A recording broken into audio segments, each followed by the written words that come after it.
한밤중 찜질방에서 깜빡이는 붉은 불빛을 발견한 그 순간 평범한 회사원으로 살아가던 그녀의 과거가 깨어났습니다. 전설로만 전해지던 악마 여중사, 그리고 그녀가 포기했던 한 사람의 동생이 저지른 충격적인 범죄. 과연 그녀는 자신의 과거와 마주하며 또 다른 비극을 막을 수 있을까요?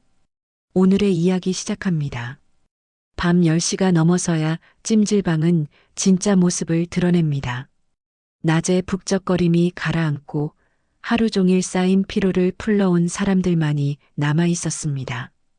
한증막 안에서는 중년 여성들이 서로의 어깨를 주물러주며 하루 일과를 털어놓고 있었고, 온탕에서는 직장에서 돌아온 젊은 여성들이 조용히 몸을 담그고 있었습니다. 오지원은 한증막 구석진 자리에 앉아 눈을 감고 있었습니다. 32살 평범한 회사원처럼 보이지만 그녀의 어깨선과 곧게 뻗은 등줄기에서는 범상치 않은 기운이 흘러나왔습니다.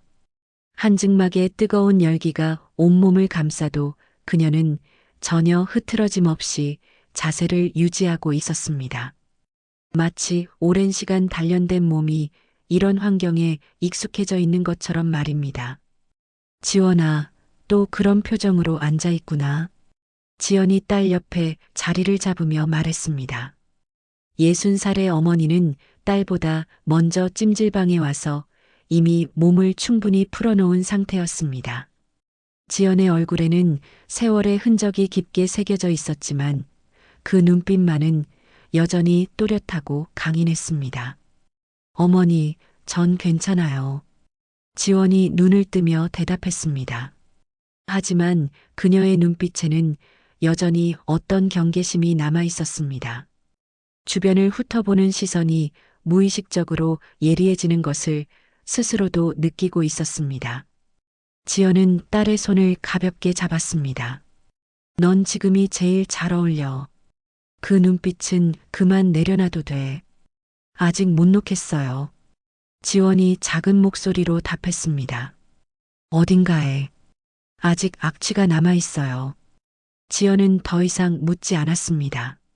딸이 군대에서 돌아온 지 벌써 몇 년이 흘렀지만 여전히 그 시절의 긴장감을 완전히 내려놓지 못하고 있다는 것을 알고 있었습니다.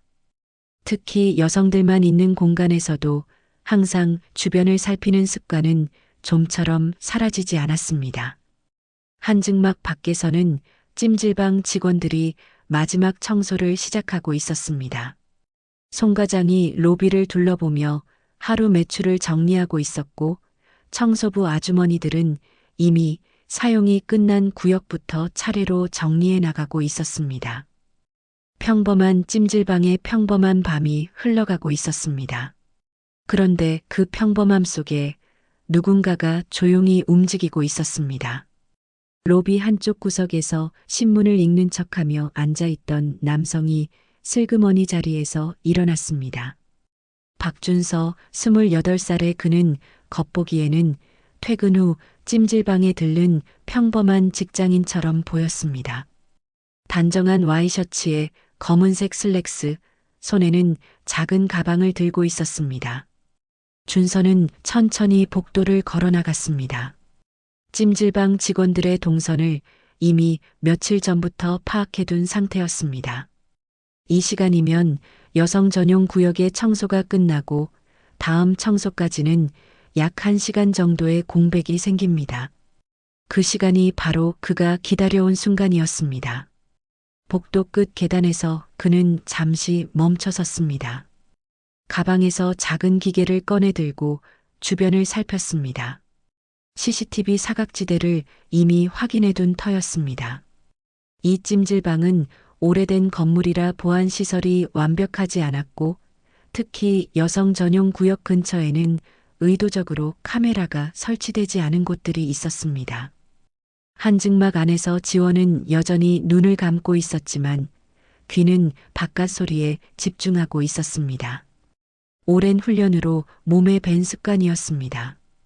평범한 사람들에게는 들리지 않는 작은 소리들도 그녀에게는 명확하게 구분되었습니다. 청소부들의 발소리, 늦은 시간에 들어오는 손님들의 움직임, 그리고 어머니, 전 먼저 나가 있을게요. 지원이 갑자기 일어서며 말했습니다. 벌써? 좀 더 있다 가지. 괜찮아요. 잠깐 바람 좀 쐬고 올게요. 지원은 한증막을 나와 복도로 향했습니다. 뭔가 이상한 기분이 들었습니다. 설명할 수 없는 불안감이 가슴 한구석을 파고들고 있었습니다. 군대에서 몸에 밴 직감이 무언가를 경고하고 있는 것 같았습니다. 복도는 조용했습니다. 대부분의 손님들이 한증막이나 온탕에 있는 시간이었습니다. 지원은 천천히 걸으며 주변을 살폈습니다. 평소보다 더 예민해진 감각이 모든 것을 세밀하게 받아들이고 있었습니다. 그때였습니다.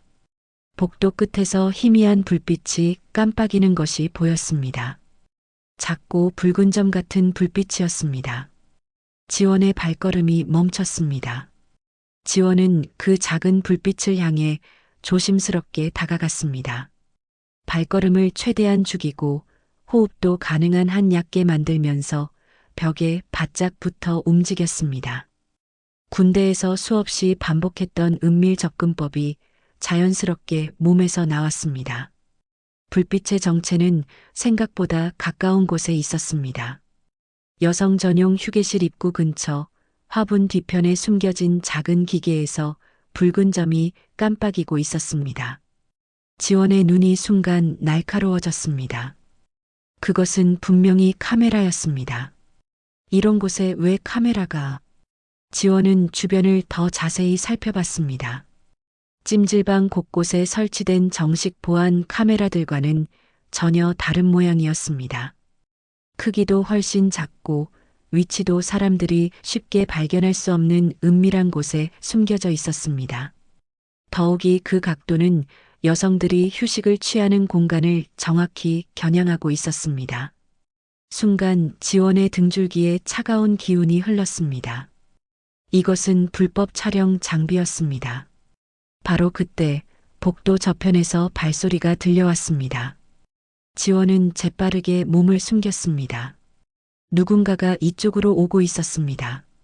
발소리는 조심스럽고 은밀했습니다. 정상적인 찜질방 이용객의 걸음걸이가 아니었습니다. 박준서가 복도 끝에서 나타났습니다. 손에는 작은 가방을 들고 있었고 주변을 끊임없이 살피며 움직이고 있었습니다. 그의 눈빛에는 긴장감과 함께 어떤 비뚤어진 흥분이 섞여 있었습니다. 준서는 여성 전용 구역 입구 근처에 도착해서 가방을 열었습니다. 안에서 또 다른 소형 카메라와 설치 도구들이 나왔습니다. 이미 설치해둔 카메라의 상태를 확인하고 추가로 더 많은 장비를 설치하려는 것이었습니다. 지원은 숨을 죽이고 그 광경을 지켜봤습니다. 분노가 치밀어 올랐지만 일단은 상황을 정확히 파악해야 했습니다. 섣불리 움직였다가는 증거를 놓칠 수도 있었습니다. 준서는 능숙한 손놀림으로 새로운 카메라를 설치하기 시작했습니다. 이번에는 온탕 근처의 사각지대를 노리고 있었습니다. 여성들이 옷을 갈아입는 공간이 훤히 보이는 위치였습니다. 이 자식이 얼마나 오랫동안 이런 짓을 해왔을까? 지원의 주먹이 저절로 쥐어졌습니다. 그동안 이 찜질방을 이용했던 수많은 여성들, 자신의 어머니까지도 이런 불법 촬영의 피해자가 되었을 가능성이 있었습니다. 준서가 카메라 설치를 마치고 스마트폰을 꺼내 들었습니다. 설치한 카메라들이 제대로 작동하는지 확인하는 것 같았습니다. 화면에는 여성 전용 구역의 모습이 선명하게 떠올랐습니다. 바로 그 순간 준서의 손에서 스마트폰이 미끄러져 바닥으로 떨어졌습니다. 딱딱한 바닥에 부딪히는 소리가 조용한 복도에 울려 퍼졌습니다. 아, 씨발. 준서가 작은 목소리로 욕설을 내뱉으며 급하게 스마트폰을 주우려 했습니다. 하지만 스마트폰은 바닥을 미끄러져 지원이 숨어 있는 쪽으로 굴러왔습니다. 지원은 그 스마트폰을 조용히 집어들었습니다. 화면에는 여전히 불법 촬영 화면이 떠 있었습니다. 완벽한 증거였습니다. 준서는 스마트폰을 찾으려고 바닥을 더듬거리며 지원이 있는 쪽으로 다가왔습니다. 어디 갔지? 분명 이쪽으로. 지원은 준서가 더 가까이 오기를 기다렸습니다. 확실한 현장 검거를 위해서는 그가 범행 도구를 모두 소지한 상태에서 붙잡아야 했습니다. 준서의 손이 지원의 발 근처까지 왔을 때 지원이 조용히 일어섰습니다. 찾고 있는 게 이거예요? 준서가 깜짝 놀라며 고개를 들었습니다. 눈앞에는 자신의 스마트폰을 들고 있는 여성이 서 있었습니다. 화면에는 자신이 설치한 불법 카메라의 영상이 그대로 노출되어 있었습니다. 아니. 그게 아니라. 준서가 당황하며 일어서려 했지만 지원의 눈빛을 보는 순간 몸이 굳어버렸습니다. 그 눈빛에는 차가운 분노와 함께 마치 사냥감을 노리는 맹수 같은 날카로움이 있었습니다. 이건 뭐지? 지원이 스마트폰 화면을 준서에게 보여주며 물었습니다. 목소리는 조용했지만 그 안에 담긴 위협은 준서의 온몸을 얼어붙게 만들었습니다. 준서는 대답할 수 없었습니다. 완전히 현장에서 붙잡힌 것입니다. 손에는 여전히 추가 설치용 카메라들이 들려 있었고 가방 안에는 더 많은 범행 도구들이 있었습니다. 지원의 본능이 꿈틀대기 시작했습니다. 오랫동안 잠들어 있던 전투 감각이 깨어나고 있었습니다. 지원은 준서를 그 자리에 세워둔 채 먼저 증거를 확보하기 시작했습니다. 스마트폰을 자신의 주머니에 넣고 준서가 설치한 카메라들을 하나씩 제거해 나갔습니다.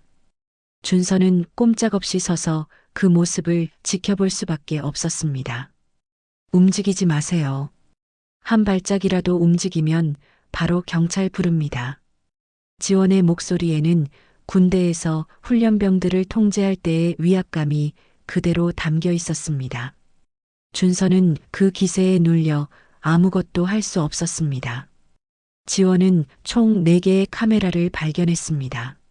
모두 여성들의 사생활을 엿보기에 최적화된 위치에 교묘하게 설치되어 있었습니다. 각각의 카메라마다 메모리 카드가 들어 있었고 이미 상당한 양의 영상이 녹화되어 있는 것 같았습니다. 증거 수집을 마친 지원은 준서의 가방도 확인했습니다. 안에는 더 많은 소형 카메라들과 설치 도구들, 그리고 여러 찜질방의 도면까지 들어 있었습니다.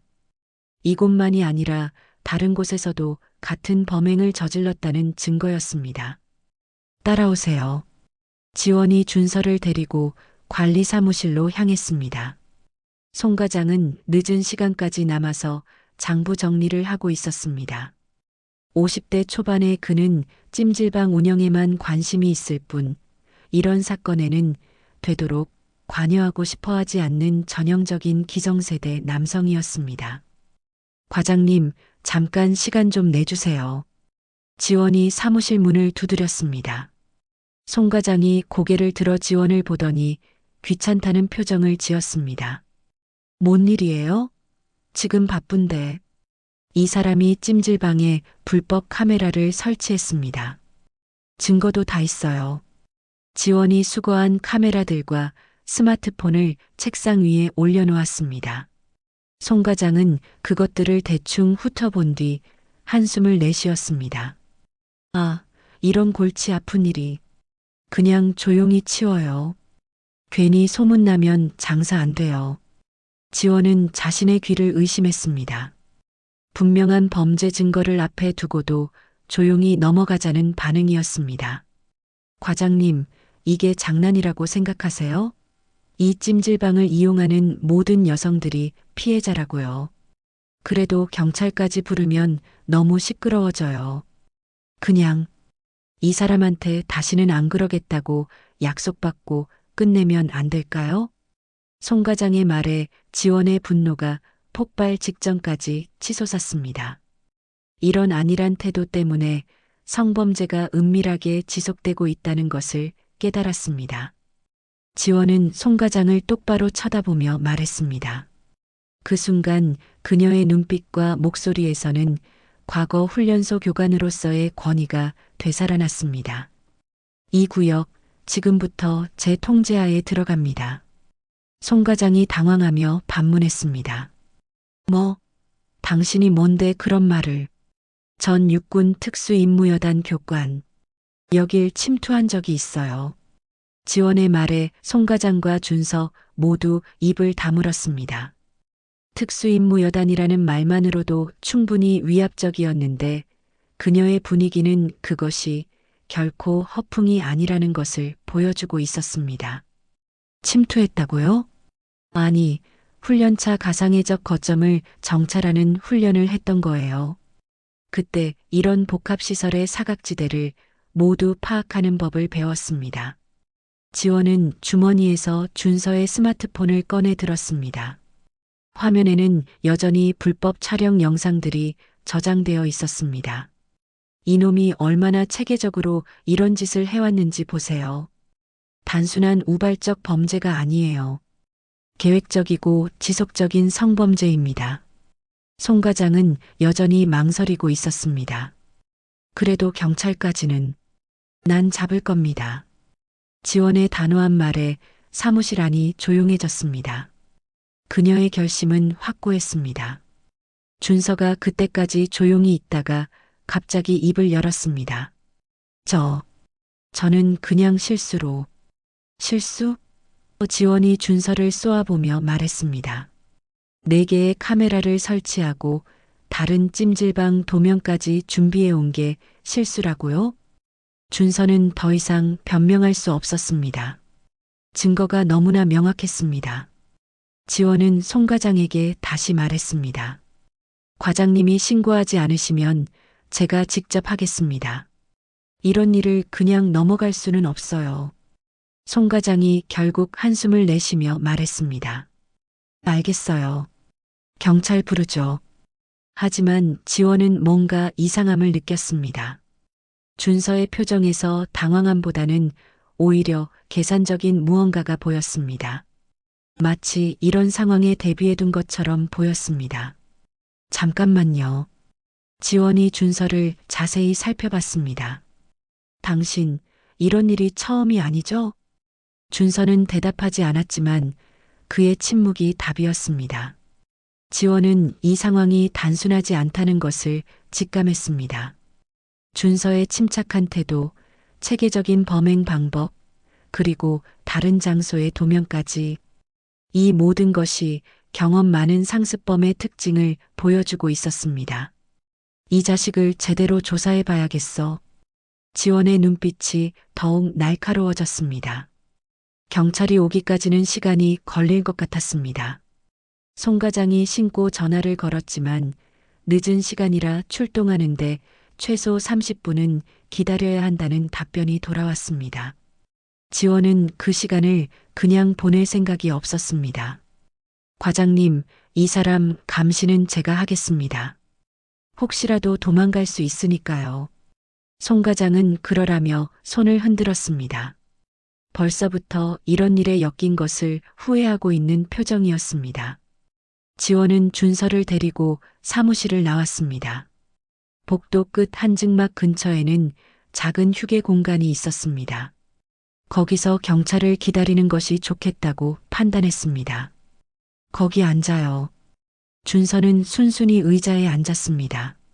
하지만 지원은 그의 눈빛에서 뭔가 다른 계산을 하고 있다는 것을 느꼈습니다. 단순히 체념한 표정이 아니었습니다.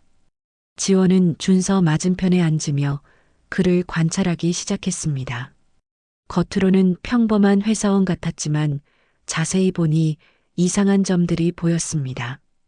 손톱 밑에는 작은 기계 부품 같은 것들이 끼어 있었고 가방 안에서 나온 도구들은 모두 전문적인 것들이었습니다.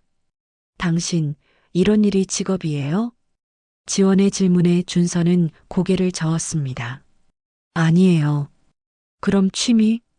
준서는 대답하지 않았습니다. 하지만 그의 침묵이 더 많은 것을 말해주고 있었습니다. 지원은 다른 방법으로 접근해 보기로 했습니다. 혹시 군대 다녀왔어요?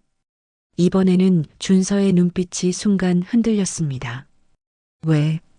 왜 그런 걸 물어보세요? 몸의 균형감이나 손놀림을 보니까 어딘가에서 기술 훈련을 받은 것 같아서요. 준서는 여전히 대답하지 않았지만 지원은 자신의 추측이 맞다는 것을 느꼈습니다. 바로 그때 한증막에서 나온 지연이 지원을 찾아왔습니다. 지원아, 여기 있었구나. 갑자기 사라져서 지연은 딸 옆에 앉아 있는 준서를 보고 의아해했습니다. 이분은 누구시고? 어머니, 잠깐 일이 생겨서요. 경찰이 올 때까지 기다리고 있어요. 지연은 딸의 표정을 보고 심상치 않은 상황임을 직감했습니다. 더 이상 묻지 않고 조용히 옆에 앉았습니다. 준서는 지연을 보더니 갑자기 작은 목소리로 말했습니다. 죄송합니다. 지연이 고개를 갸웃했습니다. 뭐가요? 그냥 죄송합니다. 지원은 준서의 변화를 주의 깊게 관찰했습니다. 나이 든 여성을 보자 갑자기 죄책감을 보이기 시작한 것입니다. 혹시 어머니 생각나세요? 준서의 어깨가 살짝 떨렸습니다. 지원의 직감이 맞았습니다. 어머니가 살아계시면 이런 일을 어떻게 생각하실까요? 그만해요. 준서가 작은 목소리로 말했습니다. 지원은 여기서 멈추지 않았습니다. 어머니뿐만 아니라 여기 오는 모든 여성들에게도 어머니가 있어요. 딸들도 있고요. 준서가 고개를 숙였습니다. 처음으로 진짜 후회하는 표정을 보였습니다. 하지만 지원은 이것만으로는 충분하지 않다고 생각했습니다. 준서의 범행이 너무 체계적이었습니다.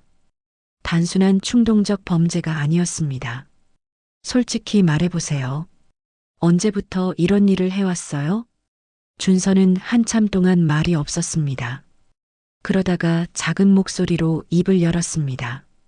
6개월 정도 됐어요. 왜 시작했어요? 처음에는 그냥 호기심이었어요. 인터넷에서 그런 영상들을 보다가 그 다음은 돈이 됐어요. 그런 영상들을 팔면 지원의 얼굴이 굳어졌습니다. 단순한 개인적 일탈이 아니라 영리 목적의 조직적 범죄였던 것입니다. 누구한테 팔았어요? 준서는 다시 입을 다물었습니다. 이 부분에 대해서는 절대 말하지 않겠다는 의지가 보였습니다. 지원은 다른 방법으로 접근해 보기로 했습니다. 혹시 이런 일하는 사람들 모임 같은 게 있어요? 준서의 표정이 순간 경직됐습니다. 지원의 추측이 맞았습니다. 당신 혼자 하는 일이 아니죠? 아니에요. 저 혼자. 거짓말하지 마세요. 이렇게 체계적으로 할 수 있는 건 경험이 있어야 가능해요. 지원은 준서의 가방에서 나온 다른 찜질방 도면들을 꺼내 보였습니다. 이 도면들은 어디서 구했어요? 이런 건 쉽게 구할 수 있는 게 아니에요. 준서는 더 이상 대답할 수 없었습니다. 지원의 추궁이 너무 정확했습니다. 지연이 조용히 딸의 손을 잡았습니다. 지원아, 너무 무리하지 마. 하지만 지원은 멈출 수 없었습니다. 이 사건 뒤에는 더 큰 조직이 있다는 확신이 들었습니다. 당신이 진짜로 후회한다면 나머지 공범들도 말해야 해요. 준서가 고개를 들어 지원을 똑바로 쳐다봤습니다. 그 순간 그의 눈빛에서 지원은 뭔가 다른 것을 읽었습니다. 두려움 뒤에 숨겨진 다른 감정이었습니다. 준서가 지원을 똑바로 쳐다보는 순간 그의 시선이 지원의 팔목 근처에 머물렀습니다. 지원이 팔을 움직일 때마다 소매 사이로 살짝 보이는 문신이 있었습니다. 처음에는 그냥 지나쳤지만 자세히 보니 그것은 평범한 문신이 아니었습니다. 잠깐만요. 준서의 목소리에 떨림이 섞였습니다. 그 문신, 지원이 자신의 팔목을 내려다봤습니다. 소매가 살짝 올라가면서 팔 안쪽에 새겨진 작은 문신이 드러났습니다. 독수리 날개 아래 숫자가 새겨진 것이었습니다. 군대에서만 볼 수 있는 특별한 표식이었습니다. 설마, 준서의 얼굴이 창백해졌습니다. 그때 그 사람이, 지원은 준서의 반응이 심상치 않다는 것을 느꼈습니다. 뭔 소리예요? 준서가 떨리는 목소리로 말했습니다. 혹시 훈련소에서 교관으로 계셨던 그 악마 여중사, 지원의 등줄기에 차가운 기운이 흘렀습니다.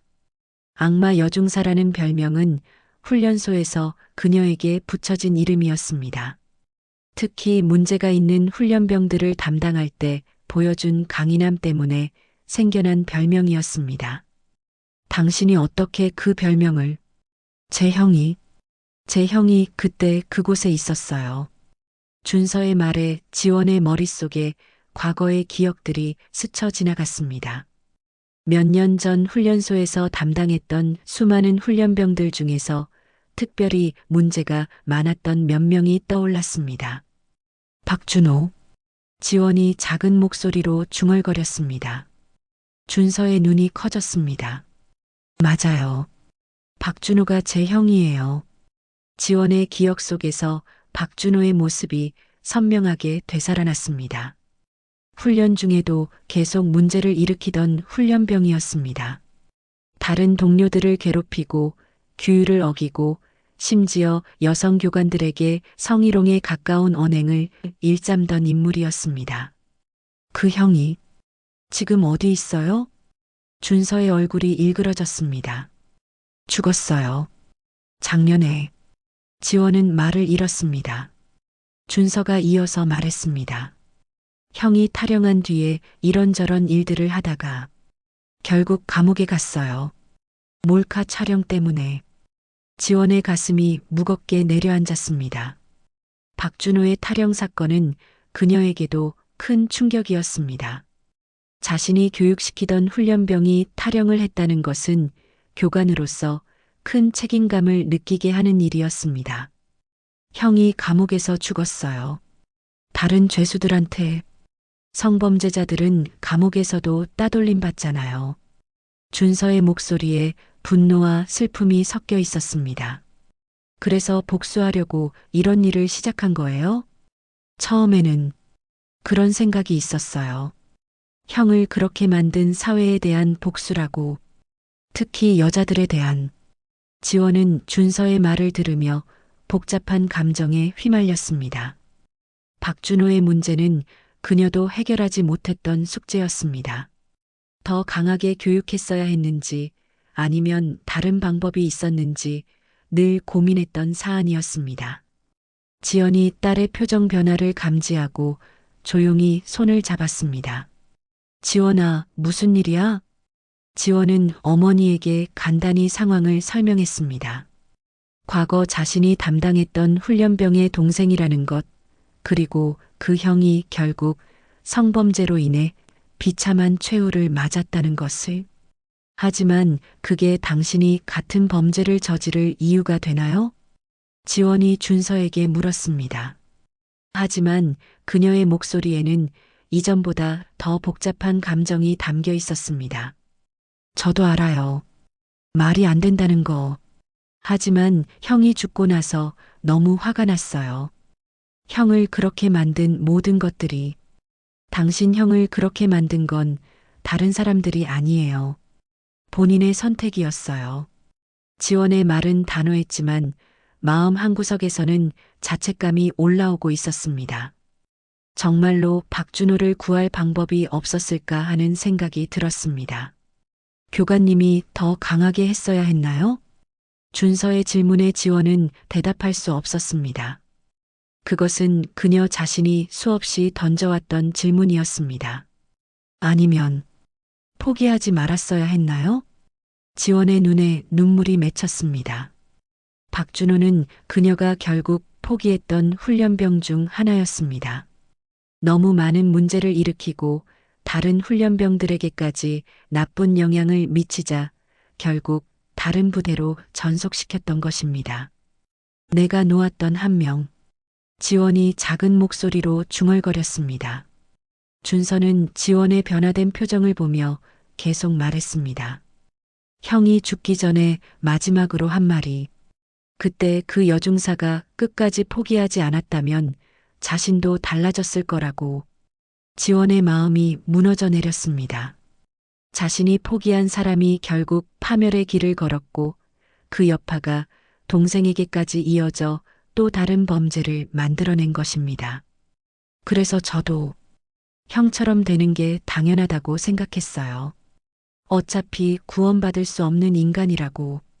지원은 준서를 바라보며 생각했습니다. 지금 눈앞에 있는 이 사람도 한때는 구원받을 수 있는 기회가 있었을지도 모른다는 것을, 그리고 그 기회를 자신이 놓쳤을지도 모른다는 것을. 아니에요. 지원이 단호하게 말했습니다. 구원받을 수 없는 인간은 없어요. 내가 포기하지 않았더라면 당신 형도, 그리고 당신도 지금과는 다른 길을 걸을 수 있었을 거예요. 지원의 말에 준서는 고개를 저었습니다. 아니에요. 이미 늦었어요. 저도 형처럼 되돌릴 수 없는 선을 넘었어요. 아직 늦지 않았어요. 지원이 준서에게 가까이 다가가며 말했습니다. 그녀의 눈에는 과거에 대한 후회와 함께 지금이라도 뭔가를 바로잡으려는 의지가 담겨 있었습니다.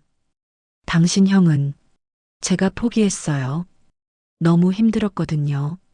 매일 문제만 일으키고 다른 훈련병들한테까지 나쁜 영향을 미치니까 결국 포기하고 다른 곳으로 보내버렸어요. 지원의 목소리에 떨림이 있었습니다. 지연이 딸의 어깨를 가만히 어루만져 주었습니다. 하지만 지금 생각해보면 그때 제가 조금만 더 참고 끝까지 노력했다면 달라졌을 수도 있었을 거예요. 준서의 눈에서 눈물이 흘러내렸습니다. 형이 말했던 게 맞네요. 형이 정말 그렇게 말했어요. 그 여중사가 끝까지 포기하지 않았다면 자신도 사람다운 사람이 될 수 있었을 거라고. 지원은 가슴이 찢어지는 듯한 아픔을 느꼈습니다. 자신이 놓아버린 한 사람 때문에 이렇게 많은 상처가 이어지고 있다는 것이 견디기 힘들었습니다. 그래서 저는 복수라기보다는 그냥 끝이라고 생각했어요.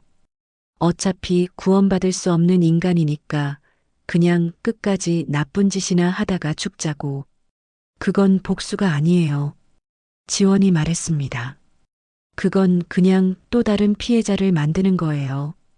당신이 촬영한 영상 때문에 고통받는 여성들. 그 사람들은 당신 형과 아무 상관없는 사람들이에요. 준서는 더 이상 반박할 수 없었습니다. 지원의 말이 맞았습니다. 저도 알고 있었어요. 하지만 멈출 수가 없었어요. 한번 시작하니까 계속하게 되더라고요. 누가 당신을 시켰어요? 지원이 다시 추궁하기 시작했습니다. 하지만 이번에는 이전과 다른 마음으로 물어보는 것이었습니다. 단순히 범죄를 처벌하기 위해서가 아니라 준서를 진짜로 구하기 위해서였습니다. 인터넷에서 만난 사람들이에요. 처음에는 그냥 채팅방 같은 곳에서.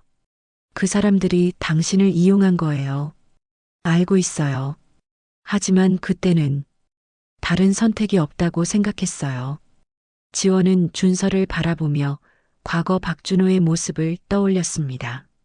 형제가 정말 닮아 있었습니다. 똑같이 자포자기하는 표정, 똑같이 세상을 원망하는 눈빛.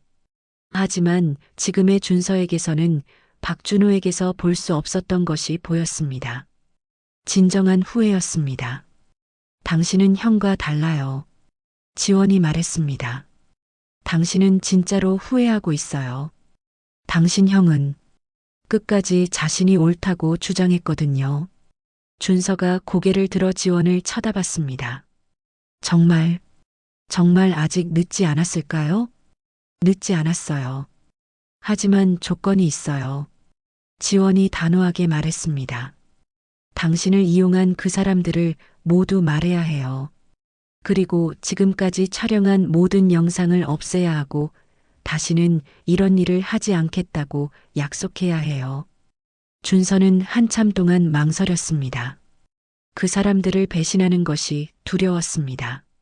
하지만 지원의 눈빛을 보니 이것이 자신에게 주어진 마지막 기회라는 것을 알 수 있었습니다. 말할게요. 다 말할게요. 준서가 떨리는 목소리로 대답했습니다. 바로 그때 찜질방 입구에서 경찰들이 들어왔습니다. 지원은 잠시 망설였습니다. 준서를 경찰에 넘길지 아니면 다른 방법을 찾을지. 지연이 딸의 마음을 읽고 조용히 말했습니다. 지원아, 내 마음은 알겠다. 하지만 법은 법이야. 지원이 고개를 끄덕였습니다. 어머니 말이 맞았습니다. 아무리 준서를 구하고 싶어도 그가 저지른 범죄에 대해서는 책임을 져야 했습니다. 하지만 지원이 준서를 바라보며 말했습니다. 이번이 진짜 마지막 기회예요. 경찰서에서도 진실을 다 말하세요. 그러면 정말로 새로 시작할 수 있을 거예요. 경찰들이 다가오자 준서가 마지막으로 지원에게 말했습니다. 교관님, 형이 틀렸어요. 교관님 잘못이 아니에요. 형은 스스로 그런 선택을 한 거예요. 지원의 눈에 눈물이 맺혔습니다. 그리고 저도 제가 스스로 선택한 거예요. 이제는 다른 선택을 하고 싶어요. 경찰들이 준서에게 수갑을 채우기 시작했습니다. 준서는 순순히 따라 나섰습니다. 하지만 그의 얼굴에는 이전과는 다른 표정이 있었습니다. 절망이 아닌 희망이었습니다. 지원은 그 모습을 보며 생각했습니다. 자신이 박준호를 구하지 못했던 것은 사실이지만 이제라도 준서는 구할 수 있을 것 같다고, 이번에는 포기하지 않겠다고. 어머니, 전 내일 경찰서에 가볼게요. 왜? 준서가 진짜로 바뀔 수 있도록 도와주고 싶어요. 지연이 딸의 손을 꼭 잡았습니다. 그래, 내가 하고 싶은 대로 해. 어머니가 응원할게. 지원은 준서가 탄 경찰차가 사라질 때까지 지켜봤습니다. 이제 진짜 시작이었습니다. 다음 날 아침 지원은 일찍 경찰서를 찾았습니다. 담당 형사는 지원이 군 출신이라는 것을 듣고 사건에 대해 자세히 설명해 달라고 요청했습니다. 박준서가 모든 걸 자백했습니다. 공범들 이름도 다 됐고요. 조직적으로 이런 일을 해왔던 것 같네요. 형사의 말에 지원은 안도의 한숨을 내쉬었습니다. 준서가 약속을 지킨 것입니다. 그런데 이상한 게 이 사람 다른 피의자들과는 좀 달라요. 진짜로 후회하고 있는 것 같거든요. 맞아요. 어제 저와 이야기할 때도 그랬어요. 혹시 접견하고 싶으시면 가능합니다. 피해자 신고자이기도 하고 특별한 관계가 있다고 하니까요. 지원은 잠시 망설이다가 고개를 끄덕였습니다. 접견실에서 만난 준서는 하룻밤 사이에 많이 달라 보였습니다. 어제까지의 절망적인 표정 대신 뭔가 결심을 다진 듯한 모습이었습니다. 교관님, 와주셔서 감사해요. 다 말했다면서요? 네, 다 말했어요. 그 사람들이 어떻게 저를 이용했는지, 어떤 식으로 조직이 운영되는지, 모든 걸 다.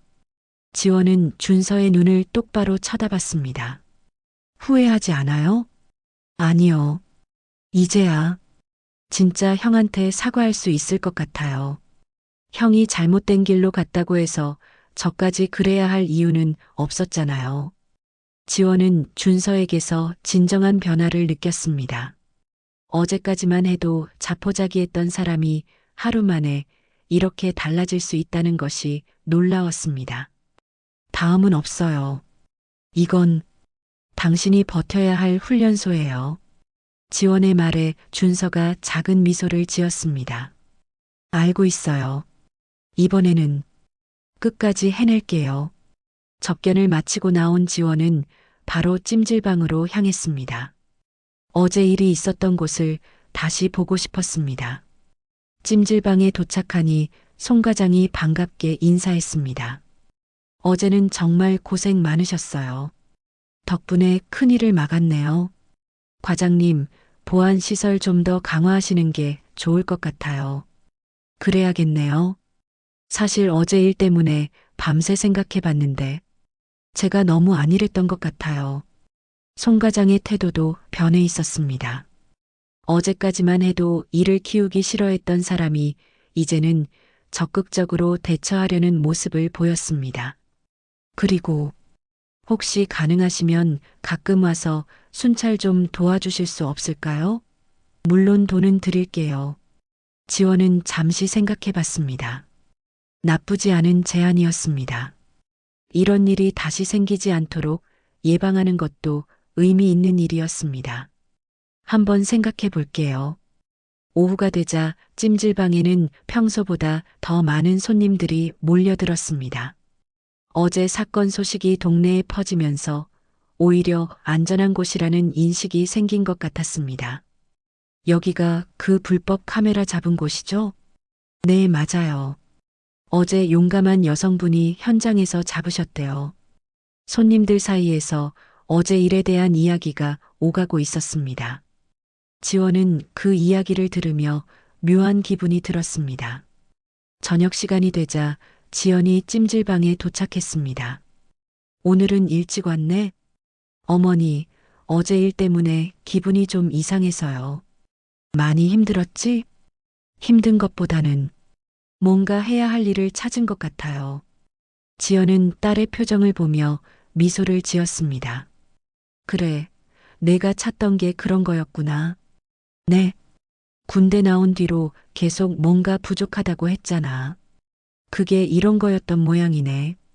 지원은 어머니의 말에 고개를 끄덕였습니다. 맞았습니다.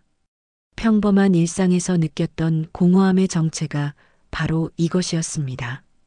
사람들을 보호하고 잘못된 것을 바로잡는 일이었습니다. 그때 찜질방 입구에서 소란이 일었습니다. 여성들이 줄을 서서 기다리고 있었는데 그 중에는 중년 여성들뿐만 아니라 교복을 입은 학생들, 가리고 젊은 직장 여성들까지 있었습니다. 저기요, 혹시 어제 그 사건 해결하신 분 계세요? 한 중년 여성이 직원에게 물어봤습니다. 그분은 손님이세요. 지금 안에 계시는데 저희가 인사 좀 드리고 싶어서요. 덕분에 안심하고 다닐 수 있게 됐거든요. 지원은 사람들이 자신을 찾고 있다는 것을 알았습니다. 조금 부담스러웠지만 동시에 뿌듯한 기분도 들었습니다. 지원이 입구로 나가자 사람들이 박수를 쳤습니다. 정말 고생 많으셨어요. 덕분에 우리 딸도 안심하고 다닐 수 있겠어요. 혹시 다른 곳에서도 이런 일 있으면 도와주실 수 있나요? 사람들의 반응에 지원은 감동받았습니다. 자신이 한 일이 이렇게 많은 사람들에게 힘이 된다는 것을 실감했습니다. 들어오세요. 오늘도 안전하게. 땀 흘립시다. 지원이 문을 열어주며 말했습니다. 그 순간 그녀의 표정에는 과거 훈련소에서 보였던 강인함이 되살아나 있었습니다. 하지만 이번에는 누군가를 벌주기 위한 강인함이 아니라 사람들을 보호하기 위한 강인함이었습니다. 사람들이 모두 들어간 뒤 지원이 문을 닫았습니다. 오늘부터 이곳은 정말로 안전한 공간이 될 것입니다. 일주일이 지났습니다. 지원은 매일 저녁 찜질방에 와서 자연스럽게 순찰을 하고 있었습니다. 송 과장의 제안을 받아들여 아르바이트로 보안 담당 일을 시작한 것입니다. 평범한 회사 업무보다 훨씬 의미 있는 일이라고 생각했습니다. 찜질방 분위기도 많이 달라졌습니다. 손님들이 서로를 더 챙기게 되었고 작은 이상 징후라도 발견하면 바로 신고하는 문화가 자리 잡았습니다. 무엇보다 여성들이 진짜로 안심하고 쉴 수 있는 공간이 되었습니다. 그날 저녁도 지원은 일과를 마치고 찜질방에 왔습니다. 지연은 이미 와서 한증막에서 다른 아주머니들과 이야기를 나누고 있었습니다. 지원이가 여기서 일하게 된 후로 정말 마음이 편해졌어요. 그러게요. 우리 딸들도 이제 걱정 없이 보낼 수 있어서. 지연은 딸을 자랑스러워하는 다른 어머니들의 이야기를 들으며 흐뭇해했습니다. 지원은 평소처럼 건물 전체를 한 바퀴 돌며 점검을 시작했습니다. 이제는 이 일이 몸에 배어 있었습니다. CCTV 사각지대, 조명이 어두운 곳, 사람들이 잘 다니지 않는 구석진 곳들을 세심하게 살펴봤습니다. 대부분의 구역은 문제가 없었습니다. 하지만 한증막 근처 구석진 곳에서 뭔가 이상한 것을 발견했습니다. 벽 틈 사이에 작은 반사광이 보였습니다. 지원은 조심스럽게 그곳으로 다가갔습니다. 벽돌 사이 작은 틈에 또 다른 카메라가 숨겨져 있었습니다. 준서가 설치한 것이 아니었습니다. 이것은 훨씬 더 정교하고 은밀하게 숨겨져 있었습니다. 아직 더 있었구나. 지원은 그 카메라를 조심스럽게 제거했습니다. 메모리 카드를 확인해 보니 최근까지도 녹화가 되고 있었습니다. 누군가가 준서와는 별개로 이런 일을 하고 있었던 것입니다. 지원은 즉시 다른 구역들도 더 자세히 점검하기 시작했습니다. 더 많은 카메라들이 발견됐습니다. 총 3개가 더 숨겨져 있었습니다. 모두 준서의 것보다 훨씬 정교하고 발견하기 어려운 위치에 설치되어 있었습니다. 이건 전문가 수준이네. 지원은 발견한 모든 카메라를 수거한 뒤 송 과장에게 보고했습니다. 또 있었다고요? 네. 이번 거는 준서와는 다른 사람이 설치한 것 같아요.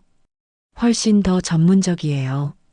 송 과장의 얼굴이 굳어졌습니다. 그럼 준서 말고도 또 다른 범인이 있다는 얘기네요? 그런 것 같습니다. 바로 경찰에 신고해야겠어요. 하지만 지원은 신고하기 전에 혼자만의 시간이 필요했습니다. 한증막으로 들어가 조용히 앉아서 생각에 잠겼습니다. 준서의 사건이 해결됐다고 안심했는데 아직 더 많은 위험이 남아 있었습니다. 이런 일은 언제까지 계속될 것일까요?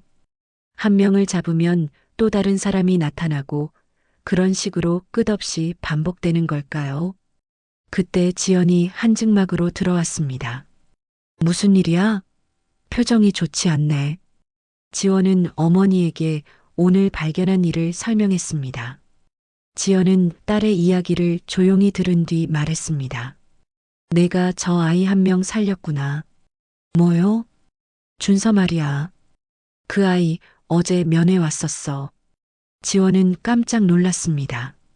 준서가요? 응. 보석으로 나왔다면서 인사하러 왔더라고. 완전히 달라져 있었어. 눈빛부터가. 지연은 어제 준서를 만났을 때의 이야기를 들려줬습니다. 그는 현재 사회봉사 명령을 받고 성범죄 예방 캠페인에 참여하고 있었습니다. 자신의 경험을 바탕으로 다른 사람들이 같은 실수를 하지 않도록 돕는 일이었습니다. 그 아이가 하는 말이 자기는 이제 현관은 다른 길을 가겠다고 하더라고. 그리고 교관님 덕분에 사람다운 사람이 될 수 있었다고. 지원의 가슴이 따뜻해졌습니다. 준서가 정말로 바뀌었다는 것을 확인할 수 있었습니다. 그리고 또 하는 말이 자기 같은 사람들이 더 이상 나오지 않게 하려면 어떻게 해야 하는지 배우고 있다고 하더라. 정말요? 응. 내가 포기하지 않고 끝까지 봐줬으니까 가능한 일이었어. 지연의 말에 지원은 깨달았습니다. 자신이 한 일의 진짜 의미를 말입니다.